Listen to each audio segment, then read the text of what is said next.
2015년 4월 5일 줄 오전 하나님 말씀을 전하겠습니다. 오전 하나님 말씀은 요한복음 21장 15절로 17절 말씀입니다. 요한복음 21장 15절로 17절 말씀 보시겠습니다.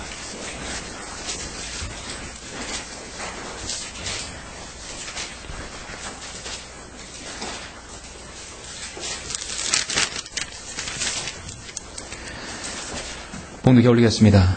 그리하여 그들이 식사를 끝마쳤을 때 예수께서 시몬 베드로에게 말씀하시기를 요나의 아들 시몬아 내가 이 사람들보다 나를 더 사랑하느냐고 하시니 그가 주께 말씀드리기를 주여 그러하옵니다. 주께서는 내가 주를 사랑하시는 줄 아시나이다 라고 하니 주께서 말씀하시기를 내 어린 양들을 먹이라고 하시니라. 주께서 그에게 두 번째로 다시 말씀하시기를 요나의 아들 시몬아 내가 나를 사랑하느냐고 하시니 그가 주께 말씀드리기를 주여 그러하옵니다. 주께서는 내가 주를 사랑하시는 줄 아시나이다 라고 하니 주께서 그에게 말씀하시기를 내 양들을 먹이라고 하시니라. 세 번째 그에게 말씀하시기를 요나의 아들 시몬아 내가 나를 사랑하느냐고 하시니라. 주께서 그에게 세 번이나 내가 나를 사랑하느냐고 하시니 베드로가 상심하더라. 그래야 주께 말씀드리기를 주여 주께서는 모든 것을 아시며 내가 주를 사랑하는 줄 아시나이다 라고 하니 예수께서 그에게 말씀하시기를 내 양들을 먹이라고 하시니라. 아멘. 17절까지였습니다. 우리 주님께서 부활하신 후 다시 고기를 잡으러 간 베드로에게 주님께 나타나셔서 하신 말씀이죠. 오늘 이 말씀의 은혜를 위해서 잠시 기도드리겠습니다. 은혜와 진리가 충만하신 아버지 하나님 감사를 드립니다.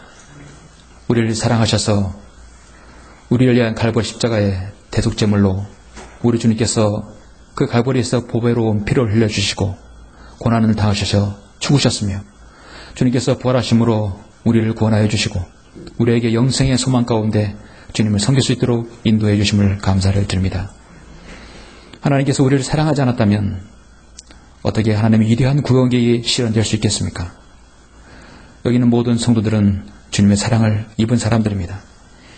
우리가 그 사랑을 입고 다시금 우리가 주님을 사랑하고자 합니다. 아버지 하나님, 주님께서 내가 나를 사랑하느냐고 우리에게 물으실 때 우리도 베드로의 고백처럼 주님께서 그것을 아시나이다 라고 우리는 고백할 수 있겠습니까? 오늘 하나님 말씀을 통해서 내가 주님을 얼마나 사랑하는지, 내가 얼마나 주님의 사랑에 대해 아버지 하나님 화답을 하는지 나 자신의 믿음과 신앙을 돌아보고자 합니다. 주님께서 오늘 이 말씀에 기름 부어주시고 함께 하셔서 자신의 사랑을 점검할 수 있는 귀한 기회가 될 수 있도록 인도하여 주시길 원합니다. 모든 것을 주님께 부탁드리오며 주 예수 그리스도 이름으로 기도드렸습니다. 아멘. 오늘 오전 하나님의 말씀의 제목은 내가 나를 사랑하느냐 라는 제목으로 설교하고자 합니다. 본문 말씀 15절, 16, 17절에 각각 주님께서 세 번이나 걸쳐서 내가 나를 사랑하느냐고 말씀하고 계시죠. 영국의 유명한 설교가 있던 찰스 스퍼전 목사가 한 번은 시골에 있는 어떤 농가를 방문하게 되었습니다. 농가의 한쪽 마당 한편에 큰 풍향계가 하나가 서 있었습니다. 이렇게 유럽 쪽에 보면은 마당에 이렇게 바람이 날릴 때 풍향계가 어디서 바람이 부는지 이렇게 풍향계가 있죠. 풍향계 끝에는 바람을 가리키는 화살촉이 있습니다. 이리저리 바람 부는 대로 흔들리게 되어 있습니다. 스퍼전 목사는 그 모습을 재미있게 관찰하고 있었습니다. 근데 가만히 보니까 그 풍향계 바로 밑에 화살촉 밑에 표가 하나 있어요. 이렇게 표가 있는데 거기 표에는 글자가 쓰여져 있었습니다. 과연 저게 무엇이라고 쓰여져 있을까? 가까이 다가가서 보니까 거기에는 God is love. 하나님은 사랑이시라 라는 말이 요한일서 4장 16절의 말씀 나오지요. 하나님은 사랑이시라. 스퍼전 목사는 좀 의아스럽게 생각했습니다. 그래서 그 집 주인인 농부에게 물어봤습니다. 저렇게 하나님은 사랑이시라 기록되어 있는데 설마 하나님의 사랑이 바람 부는 대로 이렇게 왔다 갔다 바뀌는 것은 아니겠죠? 농부는 웃으면서 답변합니다. 네, 목사님 물론입니다. 바람이 어떠한 방향으로 불든지 간에 하나님의 사랑은 여전히 변함이 없다는 뜻으로 거기에 그 말씀을 적어 놓은 것입니다. 어떤 사람은 하나님의 사랑은 바람 부는 대로 왔다 갔다 한다고 생각할 수 있겠고, 어떤 사람은 하나님의 사랑은 바람이 불어도 변하지 않는다고 생각할 수 있겠죠. 제가 개인적으로는 가장 좋아하는 찬양이 이제 134장, 조금 전에 여러분 찬양했죠? 예, 하나님의 134장의 주제는 뭐냐면, 우리 주님은 어저께나 오늘이나 변함이 없다는 것이 무엇이에요? 사랑의 변함이 없다는 것입니다. 그래서 한결같이 어저께나 오늘이나 영원 불변이라고 해서 찬양을 우리 했습니다. 주님의 사랑은 변함이 없습니다. 문제는 변하는 게, 내가 변하는 것이 문제이죠. 예. 여러분들이 아시는 하나님께서는 기분에 따라 사랑이 시대로 변하시는 하나님이 아닙니다. 하나님의 사랑은 어떤 상황에서 변하지 않습니다. 가변적이지 않습니다. 인간의 사랑은 시대로 변할 수가 있습니다. 인간의 사랑은 기복이 심하게 되어 있어요. 젊은 연인들이 신혼 시절 부부들 하루에도 수없이 서로들은 사랑한다고 고백합니다. 제가 아침에도 잠깐 어떤 영상을 봤는데 젊은 신혼부부들이 참 그렇게 신혼 시절에는 또 그렇게 연애 시절에는 사랑한다는 말을 고백합니다. 시간이 지나면 사람들이 사랑한다는 말을 식어지게 되죠. 자기야 사랑해? 나 사랑해? 그럼 사랑하지. 예. 연애할 때는 창문도 바깥에서 쫙 열어줍니다. 열어주고 닫혀주고, 음식점에 가면 의자도 탁 빼주고 앉혀주고, 모두 내가 할 수 있는 모든 예를 다 지켰어. 아끼고 사랑하니까. 세월이 지나면 어떻습니까? 여자는 의심의 눈초리로 물어봅니다. 예. 자기 날 사랑해? 정말 사랑하냐고 묻죠? 아니 뭘 자꾸 그런 걸 물어. 빨리 차에 타기나 해. 빨리. 옛날은 태워주기 문도 열어줬지만 이제는 알아서 타라고. 예. 알콩달콩 살아가는 것도 세월이 지나면 또 자녀를 키우다 보면 사랑이라는 말은 시들해집니다. 여러분은 어떻습니까?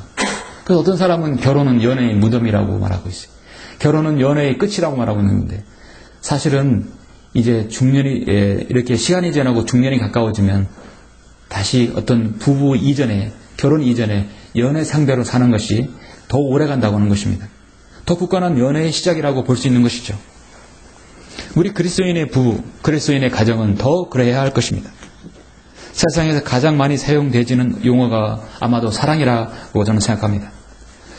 사랑의 주제는 너무도 많아요. 영화 속의 주제도 사랑이고, 세상의 소설과 문학과 예술, 모든 주제가 사랑 빼놓으면 사실 할 것이 별로 없어요. 하나님의 말씀인 성경에서도 사랑은 빼놓을 수 없는 주제이죠. 창세기부터 요한 계시록까지 전 영역에 걸쳐서 사랑이라는 말은 너무도 많이 제시되고 있습니다. 어떻게 보면 성경의 가장 큰 주제일 수도 있어요. 여러분, 성경에서 사랑이란 말이 어디에서 처음 나온다고 생각하십니까? 창세기 22장에서 나옵니다. 하나님께서 사랑하는 내 아들 이삭을 저 모리아 산에 바쳐라. 번제를 바쳐라. 사랑하는 내 아들. 이삭은 예수 그리스도의 예표이고 아브라함은 하나님의 예표죠. 하나님께서 아들 이삭을, 아들 예수 그리스도를, 자신의 사랑하는 아들 예수 그리스도를 이 땅에 보내주신 것입니다. 하나님께서 세상을 사랑하셔서 그의 독생자를 줬으니 이는 그를 믿는 사람은 누구든지 멸망하지 않고 영생을 얻게 하심이니라. 예. 그래서 첫 언급의 법칙이라고 해서 성경에 첫 나오는 단어가 그 모든 것을 포괄하는 주제가 되겠고요. 하나님께서 우리를 사랑하셨기 때문에 예수님을 이 땅에 보내주신 것입니다. 그 예표를 창세기 22장에서 보여주신 것이죠. 여러분, 진정으로 그리스도인의 사랑하는 그 힘, 사랑의 힘은 어디에서 나온다고 생각하십니까? 인간의 사랑의 힘은 사실 육신적인 곳에서 나오는 건 한계가 있어요. 사람이 늙으면 한계가 있습니다. 더 이상 육신적인 사랑은 더 이상 지속될 수 없습니다. 사랑의 힘은요, 진정으로 그 안에 있는 성령님을 통해서 그 영 안에서 나오는 것이죠. 인간의 혼적인 사랑도 한계가 있어요. 혼적인 것은 항상 예수 그리스도를 믿지 않고 구원받지 못한 사람은 혼은 육체와 붙어있기 때문에 육신이 어렵고 육신이 늙으면 혼적인 사랑도 바로 시들해지게 되어 있어요. 그러나 우리 육신은 시간이 가고 흙으로 만들어졌기에 병들어도 내 안에 있는 영은요, 여러분 살아있다고 한다면, 그 영이 거듭났다고 한다면, 구원받았다고 한다면 그 영은, 그 사랑은 끊임없이 지속되는 것입니다. 나를 위해서 십자가를 지고를 지시고 몸을 찢기시고 피 흘리신 예수 그리스도께서 하나님의 그 사랑을 직접 나를 위해 보여주셨습니다. 여러분은 모두 다 하나님의 사랑을 입은 사람들이에요. 그렇죠? 예. 그 일을 통해서, 그 구속 사역을 통해서 여러분이 지금 이 자리에 있는 것입니다. 과거에 그 누구보다도 예수님을 잘 따르고 사랑한다고 고백했던 한 주님의 제자가 있었습니다. 그 이름은 베드로입니다. 12제자 중에 3명의 수제자, 베드로, 요한, 야고보. 그 3명 중에도 둘째 가람 서로할 베드로입니다. 항상 베드로는 첫 번째 제자의 이름을 거명되죠. 여러분이 베드로에 대한 설교는 많이 들을수록 좋아요. 왜냐하면 베드로에 관한 이야기와 베드로의 신앙의 어떤 그 역정들은 우리 모든 그리스도인이 겪는 과정과 동일합니다. 그래서 우리는 성경에서 베드로에 관한 설교를 들을 때는 참으로 귀담아 들을 필요가 있습니다. 오늘 저는 여러분에게 베드로에 관한 설교를 하려고 합니다. 사복음서에서 베드로에 관한 사건을 잘 보시면 여러분 많은 것들을 얻을 수 있습니다. 오늘 설교는 지금 주님께서 하나님의 위대한 구원교를 실현하시고 죽으시고 부활하셔서 이 땅에 없는 지금 자신이 보이지 않는다고 제자들은 실망과 낙담에 가득 차서 주님을 만났던 처음 그 장소, 그 갈릴리 해변가에 지금 그 바다에 있는 것입니다. 그 중에 베드로는 가장 마음이 찹찹하고 일에 손이 잡히지 않을 것이에요. 마지막으로 주님을 만났을 때 그 이유는 자신의 주님을 3번이나 배반하고 주님을 3번이나 부인하고 떠난 이유였습니다. 아직 베드로는 주님과의 관계가 회복되지 않은 상태예요. 여러분도 주님과의 관계가 회복되어 있는지, 관계가 정상화되어 있는지는 어떻게 해야 합니까? 오늘 요한복음 21장에 그 해답을 제시하고 있습니다. 주님의 그 사랑에 대한 강한 도전이 된 질문, 여러분의 믿음과 열정을 회복할 그 질문이 무엇인가? 오늘 하나님 말씀의 제목은 내가 나를 사랑하느냐? 내가 나를 사랑하느냐? 오늘 본문 요한복음 21장은 주님의 변함없는 사랑을 다시 한번 느끼고 깨닫는 귀한 본문이 될 수 있습니다. 낙심한 성도를 위한 말씀입니다. 변함없이 주님을 사랑하며 주님께서 주신 명령에 내가 순종하고자 하는 모든 그리스도인을 위한 말씀입니다. 여러분의 지금의 영적인 상태는 어떻습니까? 여러분은 주님의 하나님의 말씀의 이로와 또 영적인 힘이 필요합니까? 예. 갈보리 십자가의 사랑으로 여러분의 믿음이 회복되기를 원하십니까? 나는 이 믿음은 내 영은 혼란스럽고 정상적인 상태 아니다. 내 믿음은 더욱더 힘을 얻어야 되고 독수리 날개치며 위로 올라갈 필요가 있다. 그렇다면 오늘 본 말씀이 여러분에게 필요합니다. 본 설교자가 보기에는 오늘 이 본문 요한복음 21장은 베드로의 인생에서 가장 중요한 정말 터닝 포인트라고 저는 그 사건이라고 여겨집니다. 갈보리 십자가에서 보배로운 피를 흘려 주시고 주님께서 우리를 위한 속죄제물을 드려주시고 부활하신 이후에 주님께서 다 갈릴리 바다로 지금 오셨습니다.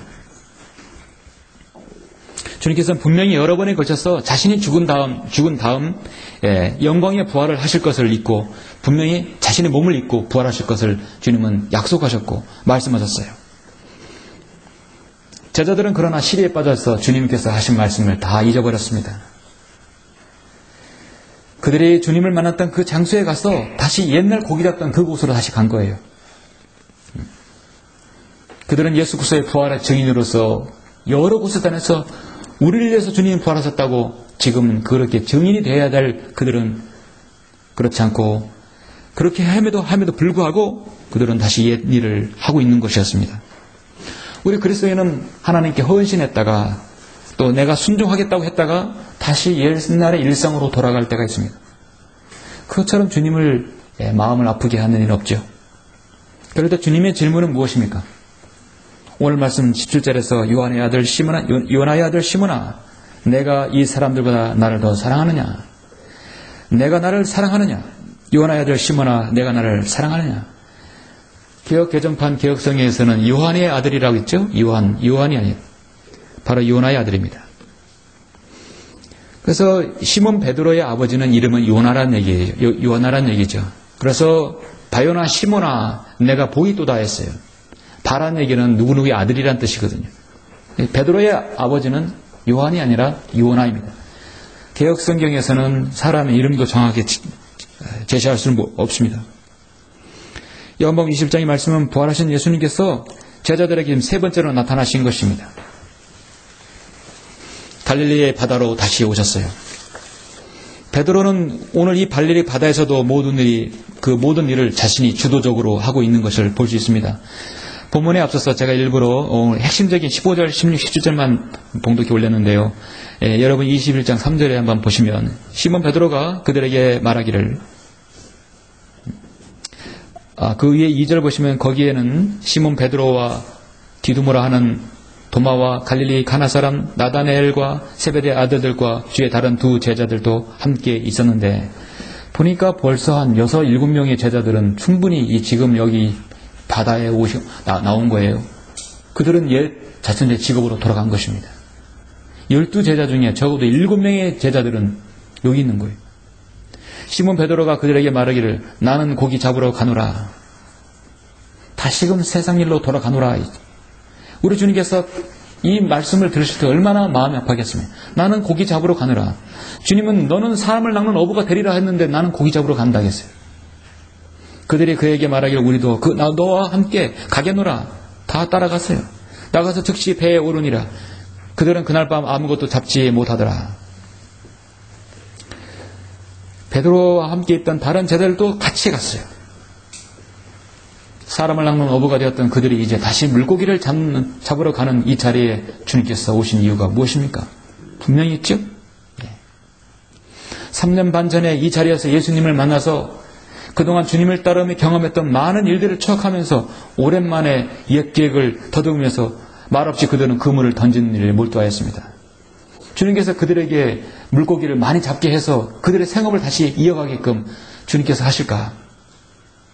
어떻습니까? 여러분이 하나님이라면 그렇게 하겠습니까?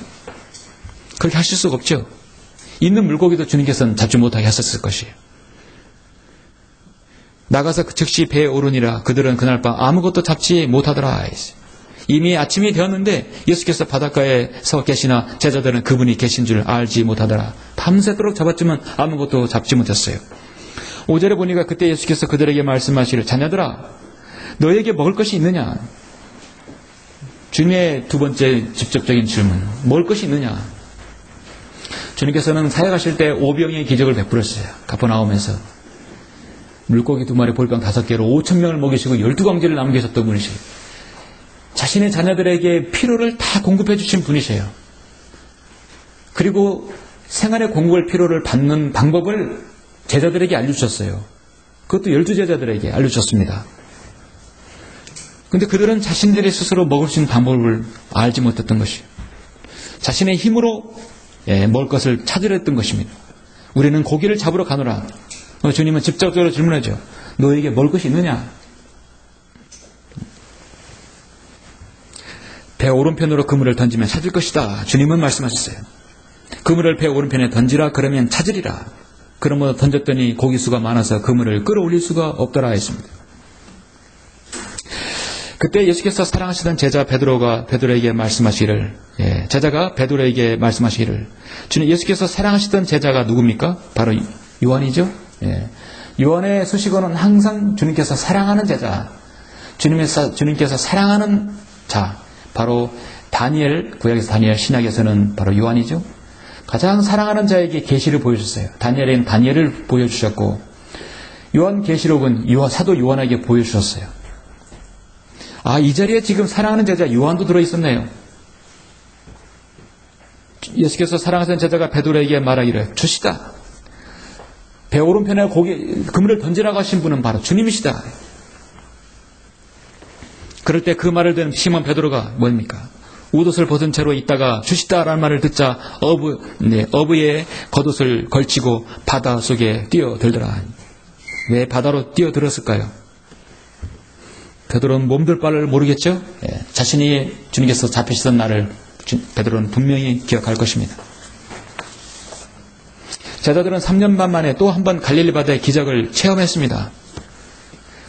그들은 들뜬 분위기 속에서 과거에 주님께서 그들에게 고기를 153마리나 잡았을 때하고는 다른 것이죠. 그들은 모두 침묵 속에서 주님께서 주시는 것들, 그 고기들을 건져 올리고 있습니다. 다른 제자들은 작은 배로 왔는데 육지에서 그리 멀지 않는 200 규빗쯤 이었으므로 고기가 든 그물을 끌고 왔더라. 그리하여 그들이 육지에 닿아서 보니 거기에 숯불이 있고 그 위에 생선이 누워있으며 빵도 있더라. 예수께서 그들에게 말씀하시기를 방금 잡은 생선을 좀 가져오라고 하시더라. 시몬 베드로가 배에 올라가서 그물을 육지로 끌어올리니 큰 물고기로 가득 찼는데 153마리더라. 그렇게 많았으나 그물은 찢어지지 아니하였더라. 저 153마리 여기서 잡혔죠? 예. 예수께서 그들에게 말씀하시러 와서 먹으라 하시니 그가 주신 줄 아는 고로 제자들 중에 아무도 감히 누구시니까 라고 묻는 자가 없더라. 그때 예수께서 오셔서 빵을 집어 그들에게 주시고 또 생선도 그렇게 하시니라. 이것은 예수께서 죽은 자들로부터 살아나신 후에 이제 제자들에게 세 번째로 보이신 것이라. 그들은 153마리나 잡혀서도 좋아서 들뜬 분위기가 지금 아닙니다. 왜 아니겠습니까? 이들은 지금 주님께서 잡히실 때 모두 다 자기 갈 길로 도망갔던 사람들이에요. 심지어 지금 사도 요한도 주님을 사랑하는 제자도 이 자리에 고기를 잡으러 온 거예요. 부활의 주님을 증거해야 할 사람들이 여기에 모인 것입니다. 아무리 많은 고기 잡아온 무슨 소용이 있습니까? 이들의 생업이 바뀐 사람들인데요. 과거의 생업을 주님께서 축복해 주셔도 이들은 만족하지 못하는 것이에요. 지금 자기들 앞에 계신 분이 누구신지 그들은 알고 있지만 함부로 말을 걸 수 없는 상황이었어요. 과거에 오병이어의 기적을 베푸시고 그들을 먹이셨고 죽은 나사로를 살리셨고 문둥병자를 고치셨고 깨끗게 하셨고 수많은 병자들 많은 이적들을 기적들을 체험한 그들은 정말 주님이 자랑스러웠고 기뻤을 것입니다. 그런데 지금 이 자리에는 너무나 겸언쩍고 너무나 미안하고 너무나 자신들의 고개를 들 수가 없는 상황이었어요. 지금은 이런 기막힌 기적을 체험했지만 기분에 들뜬 흥분한 상태가 아닌 것입니다. 무엇보다도 베드로는 고개를 들 수 없었겠죠. 자신의 옷을 벗은 채로 있다가 옷을 걸치고 바닷속에 뛰어드는 베드로는 얼마나 그 모습을 어떻게 했겠습니까? 이것을 그림으로나 영화 한 편으로 표현한다면 참으로 표현이 좀 그렇겠죠. 왜 예수님께서 이곳에서 오셔서 그물을 오른쪽에 던지라 고기를 잡게 하셨을까요? 다시 그들의 생업을 도와주러 가셨을까요? 그렇지 않습니다. 갈릴리는 예수님의 고향입니다. 오전에 성경 공부를 말씀드렸듯이 전기 후기 또 갈릴리 사역의 아주 핵심 지역이었습니다. 늘 주님은 바닷가에서 주님 자신의 자녀들에게 많은 사람들에게 말씀을 전파하셨던 곳이었어요. 이 제자들도 11제자 모두가 다 이 갈릴리 바다에서 만난 사람들입니다. 아직까지 그들은 자신들이 3년 반 전에 주님을 만났던 것을 다 기억하고 있는 것입니다. 여러분도 주님을 만났던 곳이 있었죠. 주님께 만나서 여러분이 기도하고 구원받았던 그 적이 있을 것입니다. 그 장소가 여러분 기억나십니까? 예수님을 위해 세상의 것 모든 것 버리고 내 생명을 바치겠다고 주님께서 첫사랑을 주셨던 만큼 나도 그 첫사랑을 주님께 바치겠다고 각오했던 여러분 그날을 기억하십니까? 제자들은 3년 반일을 기억할 것입니다. 열정이 식었고 감격도 식었고 사랑도 식었고 불안과 초조 가운데 있었던 제자들에게 주님은 왜 나타나셨을까요? 주님께서는 베드로에게 대표적으로 물었습니다. 이것을 물었던 베드로뿐만 아니라 질문을 받았던 모든 제자도 동일하게 받았을 것이에요. 이 질문은 바로 베드로만에게 해당하는 것이 아니라 우리 모두에게 향한 주님의 질문입니다. 요나의 아들 시몬아, 내가 이 사람들보다 나를 더 사랑하느냐? 나를 더 사랑하느냐? 갈릴리에서 가졌던 처음 사랑을 회복해야 될 것입니다. 주님은 회복하기 위해서 지금 베드로에게 나타나셨어요. 내가 나를 사랑하느냐? 오늘 말씀 제목은 내가 나를 사랑하느냐. 주님께서 물으신 이유는 세 가지입니다. 왜냐하면 주님께서 3번 물으셨기 때문입니다. 그 물으신 이유 첫 번째는 무엇입니까? 내가 나를 사랑하느냐?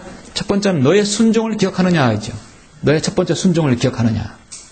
15절 한번 보시겠습니다. 그래야 그들이 식사를 끝마쳤을 때 예수께서 시몬 베드로에게 말씀하시기를 요나의 아들 시몬아 내가 이 사람들보다 나를 더 사랑하느냐고 하시니 그가 주께 말씀드릴 주여 그러하옵니다. 주께서는 내가 주를 사랑하시는 줄 아시나이다 라고 하니 주께서 말씀하시기를 내 어린 양들을 먹이라고 하시니라. 저는 제가 처음 주님께 사랑을 받고 예수 그리스도의 십자가의 보혈을 공로로 힘입어서 구원받았던 그 날을 저는 기억합니다.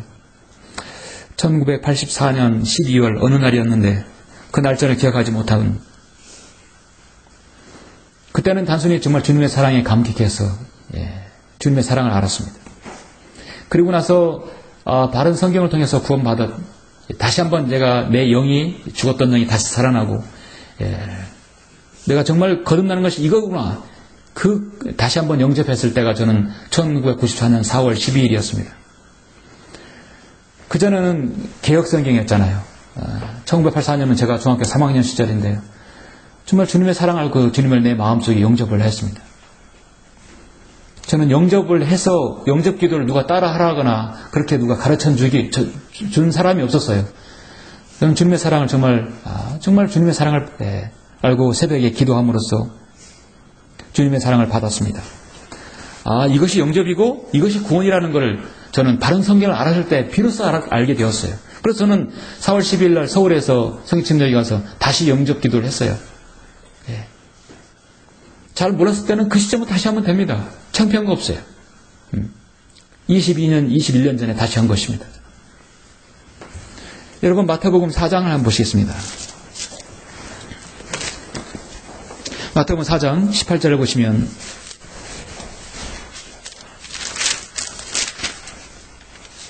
예수께서 갈릴리 해변을 걸어가시다가 두 형제를 보셨는데 베드로라 하는 시몬과 그 형제 안드레라 그물을 바다에 던지고 있었으니 이는 그들이 어부임이라.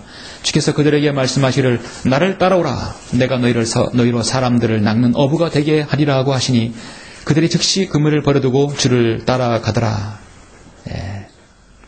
거기서 조금 더 가시다가 주께서 또 다른 두 형제를 보셨는데 세베대의 아들 야고보와 그 형제 요한으로 그들의 아버지 세베대와 함께 배 안에서 그물을 깁고 있더라. 주께서 그들을 부르시자 그들이 즉시 배와 자기들의 아버지를 남겨두고 주를 따라가더라. 나를 따라오라 했을 때 그들은 즉시 따라갔어요. 자기들의 생업인 그 그물을 버려두고 예수 그리스도를 따랐던 제자들은 정말 순종했죠. 누가복음 5장에 보면은 주님께서 그들에게 또 말씀하십니다.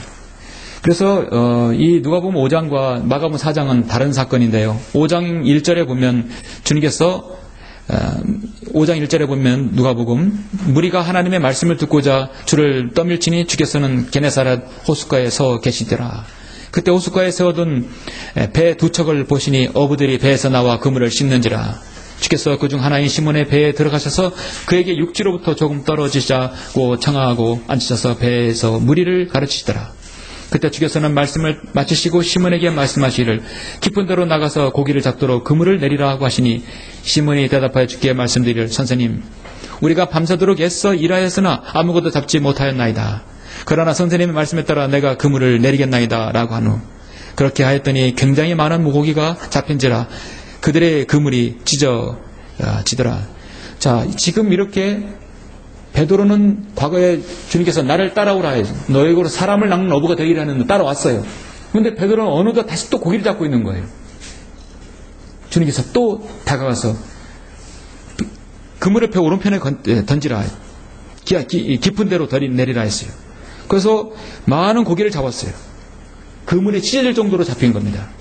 근데 그때까지는 주님을 알지 못했어요. 그냥 선생님, 뭔가 좀 아시는 분이구나. 선생님이라고 불렀어요.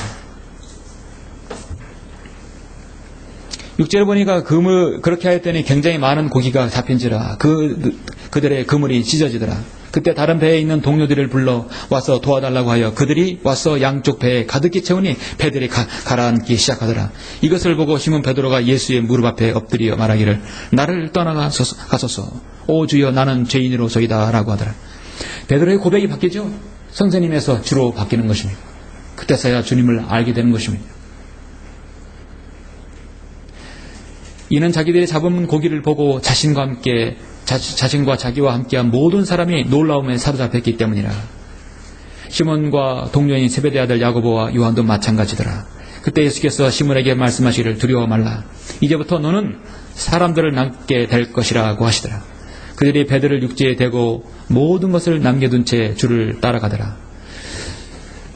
자, 4장에서는 처음에 주님께서 부르실 때는 뭐라고 했냐면 배를 버려두고 그렇게 기록되어 있죠. 즉시 그물을 버려두고 주를 따라가더라. 그물을 버려뒀어요. 주님께서 다시 부르셨을 때는 이제 베드로는 모든 것을 버려뒀어요. 더 중요한 건 없어요. 다 두고 주님을 따랐던 것입니다. 다 버려두고 3년반 동안 주님을 잘 따랐어요. 주님께서 나를 따라오라. 이제는 사람을 낚는 어부가 되게 하셨어요. 여러분, 고기 잡는 어부가 물고기를 무서워하거나 물고기를 두려워한다거나 물고기 잡는 걸 싫어한다면 어떻게 고기를 잡겠습니까? 마찬가지예요. 너희가 사람을 낚는 어부가 되게 하셨을 때 베드로가 사람을 두려워하거나 사람을 의식한다면 어떻게 사람을 낚는 어부가 될 수 있겠습니까? 주님께서는 여러분도 마찬가지예요. 사람을 낚는 어부가 된 것입니다. 우리는 투망을 던져서 사람을 많은 사람을 집체적으로 주님께 인도할 수 있고 개별적으로 낚시를 던져서 여러분 인도할 수 있습니다. 중요한 것은 세상을 두려워하지도 않고 사람을 두려워하지 않을 때 그것이 가능한 것입니다. 예수 그리스도의 복음을 전하는데 세상을 두려워하게 되고 사람의 의식을 두려워하게 되면 복음을 전할 수 없는 것이죠.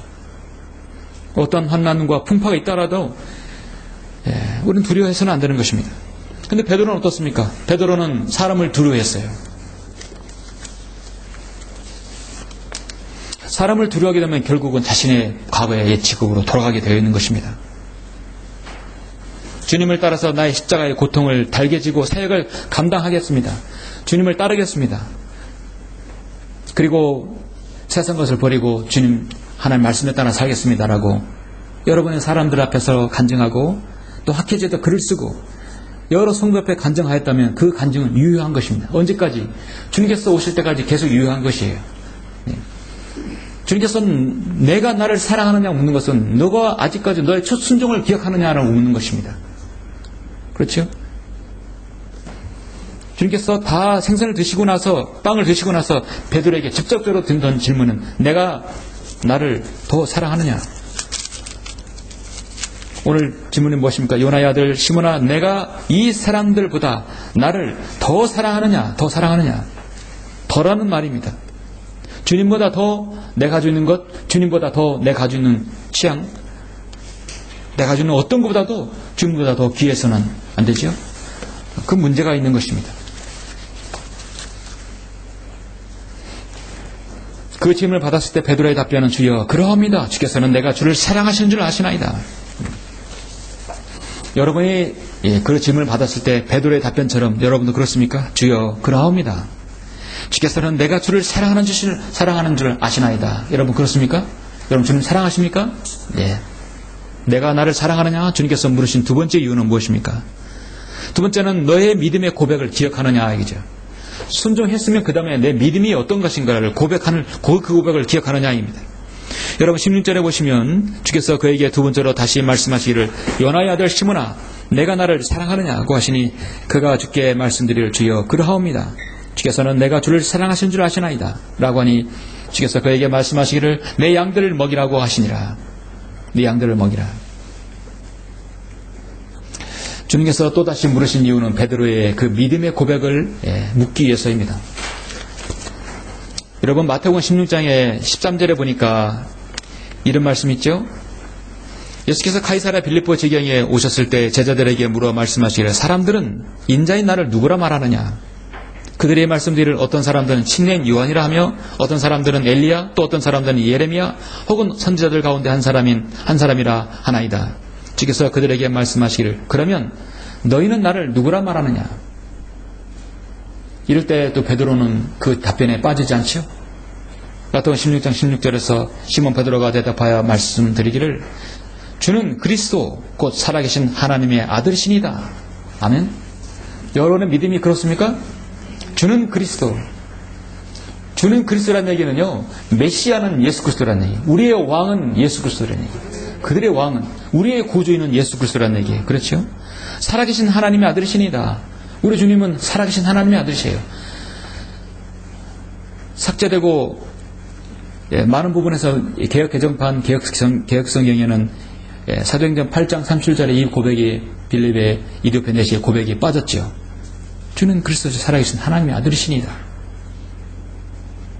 예수께서 대답하여 그에게 말씀하시기를 바요나 시몬아 앞에 바란 얘기는 누구누구의 아들이라 하기 때문에 바가 붙은 거예요. 요나의 아들 시몬이라는 뜻이죠. 내가 복이 있도다. 이를 너에게 나타낸 것은 혈과 육이 아니라 하늘에 계신 나의 아버지시니라. 나도 너에게 말하노니 너는 베드로라. 페트로스의 작은 돌을 얘기하는 것입니다. 페트라는 큰 바위예요. 우리 주님은 페트라 반석이시고 베드로는 베드로예요. 작은 돌을 말하는 것입니다. 그리고 이 반석에 내가 나의 교회를 세우리니 지옥의 문들이 그것을 이기지 못하리라. 그리고 내가 천국 열쇠들을 너에게 주리니 내가 무엇이든지 땅에서 묶으면 하늘에서도 묶일 것이요 또 내가 무엇이든지 땅에서 풀면 하늘에서도 풀릴 것이니라 하시니라. 그래서 이방인을 위한 복음을 전할 때 사도 베드로에게 그 문을 첫 번째 열어주셨어요. 그리고 활짝 사도 바울을 통해서 열어주셨죠. 그런데 주님께서 지금 갈릴리 바다에서 다시 물으십니다. 내가 나를 사랑하느냐? 그렇게 티베라 가이사라 빌립보 지경에 있었을 때 내가 나에게 고백했던 그 고백을 너는 지금 기억하고 있느냐 이것입니다. 베드로가 주님을 세 번이나 부인할 때 주님께서는 마가복음 16장에서 7절에서 뭐라고 기록했냐면 마가복음을 통해서 그리고 너희는 가서 주의 제자들과 베드로에게 주께서 너희보다 먼저 갈릴리로 가시리니 주께서 너에게 말씀하신 대로 그곳에서 너희가 주를 보리라 말씀하셨어요. 한때 베드로는 예수님의 제자에서 아예 제외시켜버렸어요. 주의 제자들과 베드로라고 이렇게 따로따로 말씀하셨어요. 베드로를 제자에서 제명시켰던 적도 있었습니다. 그 베드로를 주님께서 지금 찾아오신 거예요.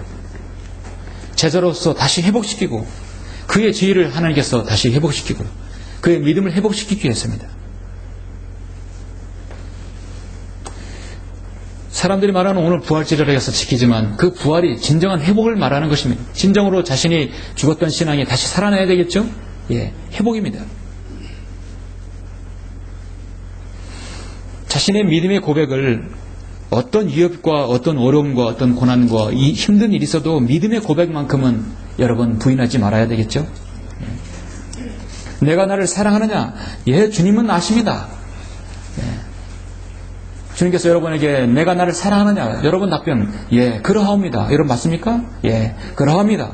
그렇다면 우리 주님께서 하신 말씀 요한복음 8장 47절 말씀 너희가 나를 사랑하면 내 말을 지켜야 되는 거예요.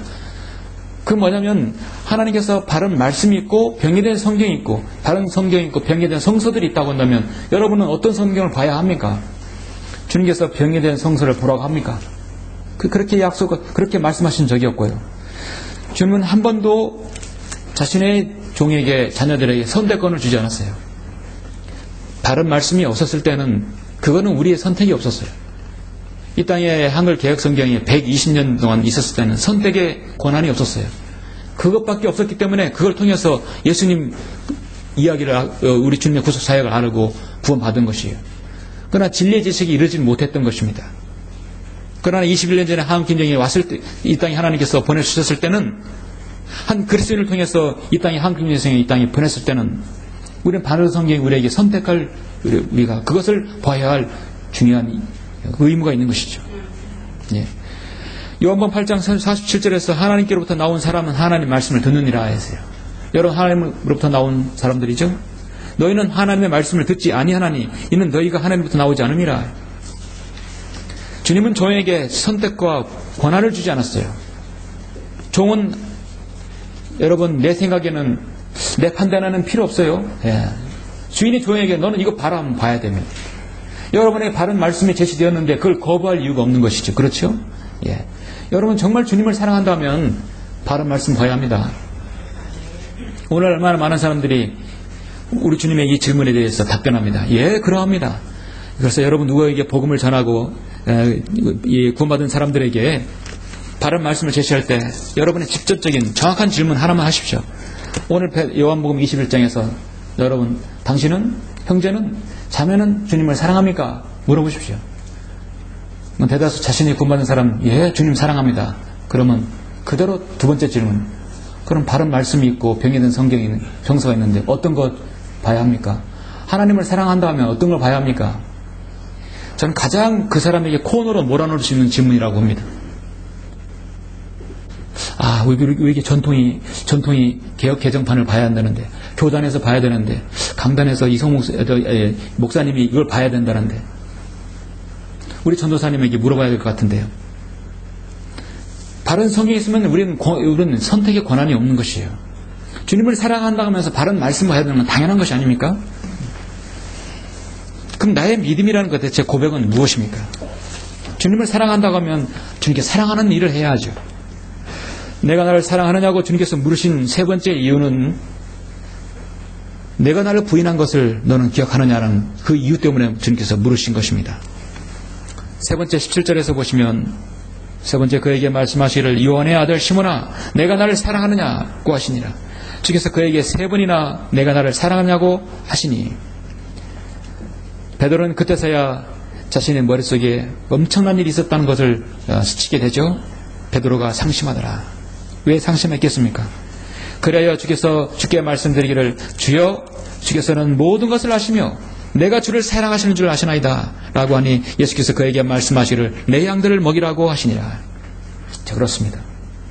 베드로의 고백대로 주님께서는 모든 것을 아십니다. 내가 잡히던 그 날 밤에 너는 나를 세 번이나 부인한 것을 내가 다 알고 있다는 것이. 베드로는 주님께서 나를 부인하시 내가 부인한 것을 주님께서 아신다는 걸 알아요. 그렇기 때문에 상심한 것입니다. 자신의 자녀가 잘못했을 때 부모는 자신의 자녀가 부모가 나를 알고 있다는 걸 아는 것이 가장 중요합니다. 베드로는 자신이 부인한 것을 주님께서 아신다는 걸 자신이 딱 직감한 것이에요. 그러면은 잘못했다고 해야 되겠죠. 베드로는 즉시 상심했고 그의 고백은 주여 주께서는 모든 것을 아시며 내가 주를 사랑하시는 줄 아시나이다. 주님께서 세 번째 내가 나를 사랑하냐고 물었을 때 베드로는 즉각적으로 깨달은 것이 있었습니다. 마태복음 26장 35절에서 설령 내가 주와 함께 죽을지언정 주를 부인하지 아니하겠나이다 라고 분명히 말했던 베드로였습니다. 그런데 26장 70절에서 나는 내가 무슨 말 하는지 알지 못하노라. 모든 사람들 앞에서 부인하면서 하는 말이었어요. 나는 그 사람을 알지도 못하노라고 그렇게 부인하기 시작했습니다. 마태복음 26장 7절에 의하면 그가 저주하고 맹세했다고 말씀하고 있어요. 저주하고 맹세했다고 말씀하십니다. 그러자 닭이 울더라. 주님께서는 도살장으로 끌려가는 어린 양처럼 아무 말 없이 끌려갔습니다. 이사야 53장 7절에서 그가 억압을 당하고 고난을 당하여도 그의 입을 열지 아니하였으니 그가 어린 양처럼 도살장으로 끌려가며 또 털 깎는 자들 앞에 양이 말 없듯이 그가 자기 입을 열지 아니하였더라. 주님은 여러분을 구원하여 주시기 위해서 죽음을 하라는 그 길에도 주님은 침묵하셨고 나의 부활을 위해서 나의 구원을 위해서 주님은 그 모든 질고를 다 당하셨어요. 침뱉음을 당하셨고 주먹으로 맞으셨고 갈대로 후려 맞으셨고 양손과 양발에 머리에 가시가 넣으셨고 온갖 모욕을 완전히 발가벗겨져서 세상의 치욕 가운데 주님은 우리를 위해 고난당하신 것입니다. 그런 주님을 베드로는 3번 부인하였고 지금 이 순간 베드로의 심정은 어떻겠습니까? 아마 심장이 멎었을 것입니다. 너무도 가슴이 아파서 어쩔 줄을 몰랐을 것입니다. 우리가 여러분 주님께 자신의 믿음을 고백하고 잘 섬기겠다고 했는데 세상이 좋아서 세상이 두렵고 사람이 두려워서 여러분 생업에 바쁘다 보니까 주님 섬기는 데 등한해했어요. 그러다가 여러분 어느 순간 하나님의 말씀으로 딱 하나 얻어맞았을 때 여러분 그 심정이 어떻습니까? 바로 그때 내가 나를 사랑하느냐고 주님께서 물으실 때 여러분의 답변은 베드로의 답변과 동일합니까? 주여 주께서는 모든 것을 아시며 내가 주를 사랑하는 줄 아시나이다. 여전히 주님은 여러분을 사랑하는 줄 아십니까? 태양의 같이 바람 부는 대로 이리저리 주님의 사랑이 가변적인 것이 아니라 어떤 것은 세상은 모든 것이 변해도 주님의 사랑은, 여러분을 향한 그 사랑은 변하지 않는다는 걸 여러분 아십니까? 변하지 않아요. 내가 때로 힘들고, 내가 지치고, 내가 고난이 엄습하고, 내 자신의 믿음이 변할지라도 주님께서 기다리시면 변하지 않는다는 것입니다. 주님은 지금 기다리고 계셔요.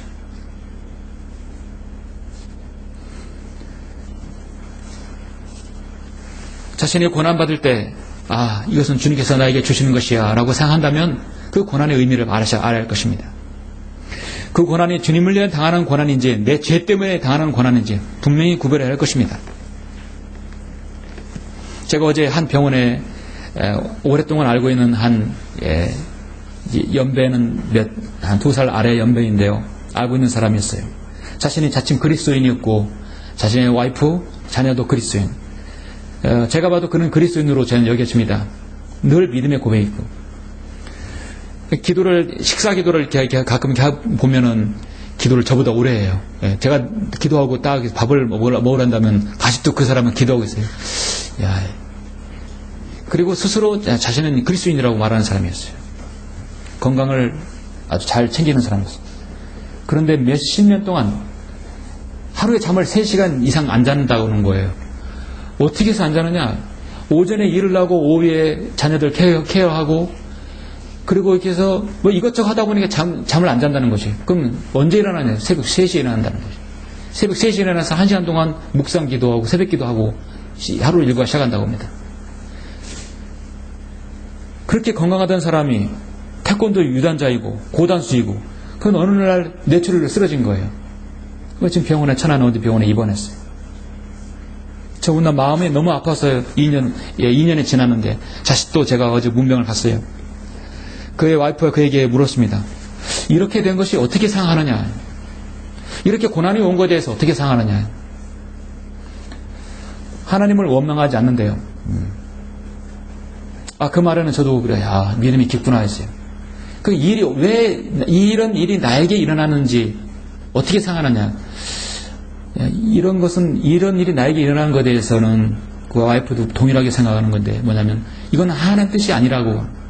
하나님 뜻과는 아무런 관계가 없다는 것이. 그럼 왜 이렇게 일어나서 뇌출혈로 쓰러지는 것이 반신부가 된 것인가? 내가 스스로 건강관리를 못해서 그렇다고 하는 것입니다. 물리학적으로 따지면, 생물학적으로 따지면 그렇죠. 건강관리 못하기 때문에 쓰러진 거예요. 그러나 인간의 생사화복은 죽고 사는 것은 하나님께서 관장하시는 거예요. 더구나 자기 그리스도인이라고 한다면 왜 일이 나에게 일어나는 것이 제가 볼 때는 분명히 있어요. 그가 주님을 잘 못 섬겼어요. 그는 신학도 했고 과거 목회도 했던 목사라는 사실을 그가 쓰러진 이후에 제가 그때서야 알았어요. 한 5년 6년 이후에 알았던 것입니다. 병원에 가서야 이 사람이 전직 목사였구나 하는 걸 제가 알았어요. 저는 왜 그가 쓰러지는지는 그때야 알았던 것입니다. 그러나 스스로 본인들은 이 일이 하나님께서 개입하지 않았다고 생각하는 거예요. 스스로 건강관리 못해서 그렇다는 것입니다. 여러분, 그리스도인, 하나님께 순종하고 믿음의 고백했던 사람은 이미 하나님께 붙들림 받은 사람들이에요. 그렇죠? 하나님께 생을 의탁한 사람들이에요. 그럼 그런 사람에게 일어나는 모든 일은 하나님께서 관장하시는 거예요. 맞죠? 예, 그래요. 여러분이 주님께 순종하고 믿음을 고백을 하였다면 이제부터 일어나는 일은 주님께서 하십니다. 그 믿음의 고백을 하였다면 하나님께서 그 사람의 생을 관장하셔 주시는 것이에요. 인간은 하나님의 생을 관장을 받아야 합니다. 그리고 하나님께서는 자신의 피로 거듭난 사람에게는 더 그 사람의 생을 인도해 주셔요. 그렇지 않다면 그건 철학자 이신론과 똑같은 것이죠. 제가 그 사람들의 고백을 봤을 때 아직 멀었구나. 그 생각밖에 들지 않았습니다. 주님께서는 심심해서 지금 이 갈릴리 바다에 다시 오신 것이 아니에요. 제자들과 특히 이 베드로의 믿음을 회복시켜 주시기 위해서 오신 것입니다. 여러분, 주님을 사랑하십니까? 내가 나를 사랑하느냐? 이 질문에 여러분은 어떻게 대답하십니까? 주님 앞에 여러분의 마음을 감추고 포장하고 꿈에서 보여드리길 원하십니까? 사람들 앞에서나 누구에서나 내가 주님을 사랑합니다. 그러하옵니다. 주여 그러합니다. 주께서는 모든 것을 아시며 내가 주를 사랑하는 줄 아시나이다. 여러분, 그 믿음을 하시겠습니까? 오늘날 한국교회와 한국의 기독교인들, 교회 다니는 사람들은 이 질문에 대해서 어떻게 대답할 수 있는지 저는 궁금합니다. 내가 나를 사랑하느냐? 누구에게든 여러분 물어보십시오. 자신이 그리스도인이라면 당신은 주님을 사랑하십니까?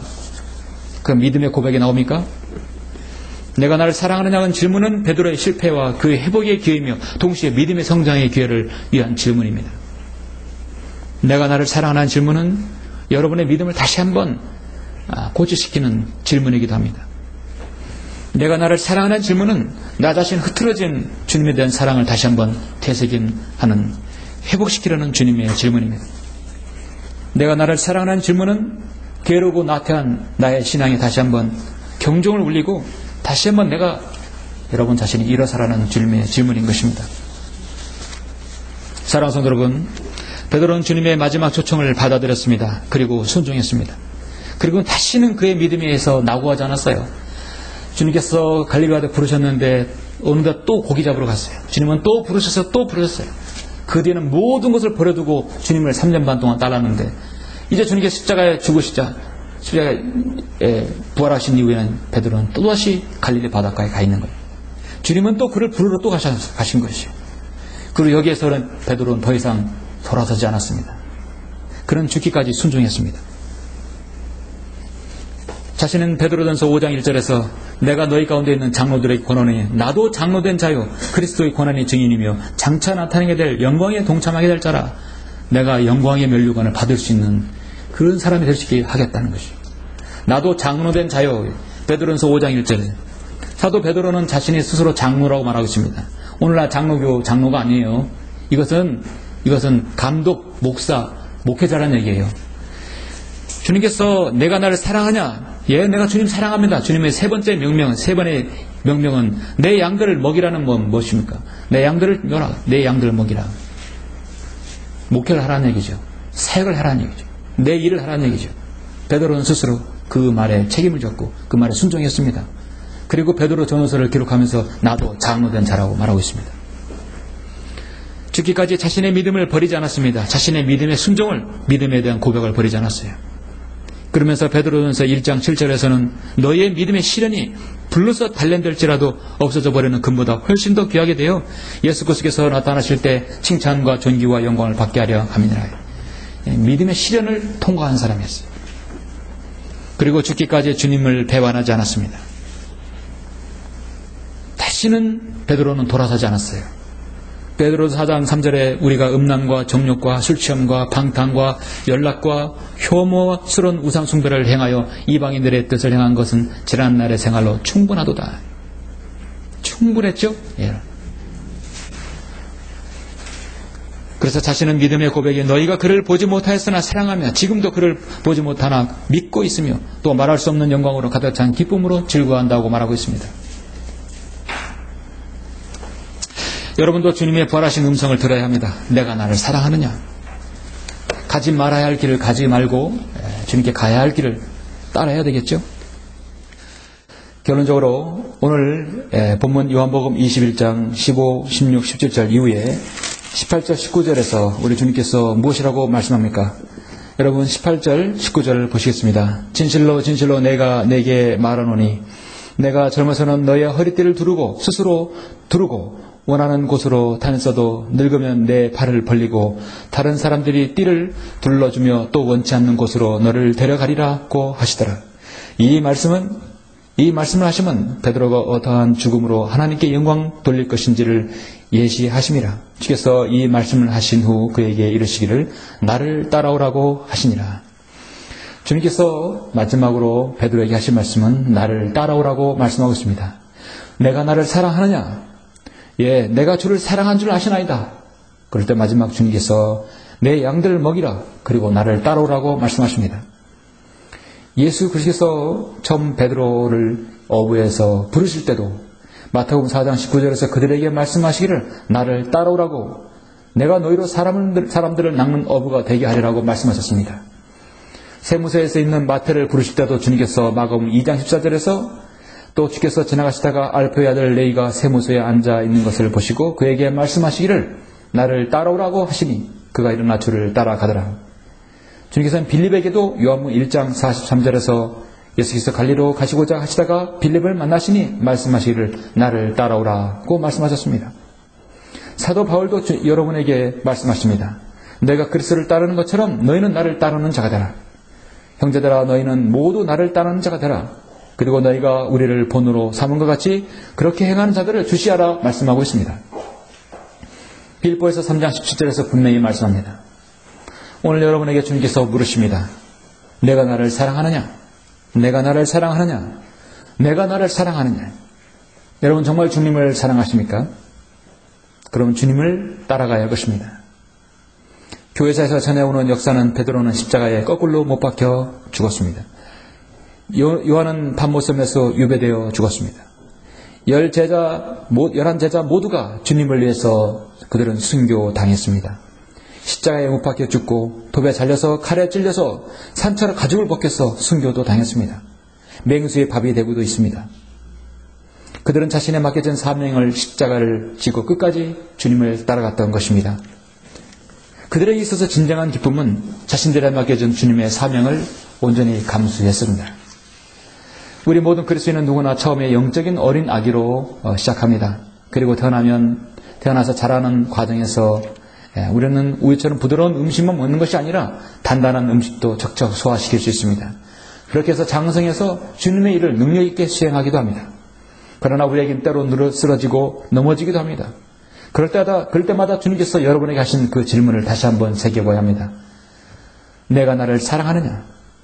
여러분께서 모두 다 주님께서 다시 오셔서 여러분을 데려가실 그날까지 정말 여러분의 주님의 사랑하시는 그 물음에 여러분도 답변할 것입니다. 오늘 베드로가 주여 주께서는 모든 것을 아시며 내가 주를 사랑하는 줄 아시나이다. 여러분 주님을 사랑하시길 원합니다. 감사합니다.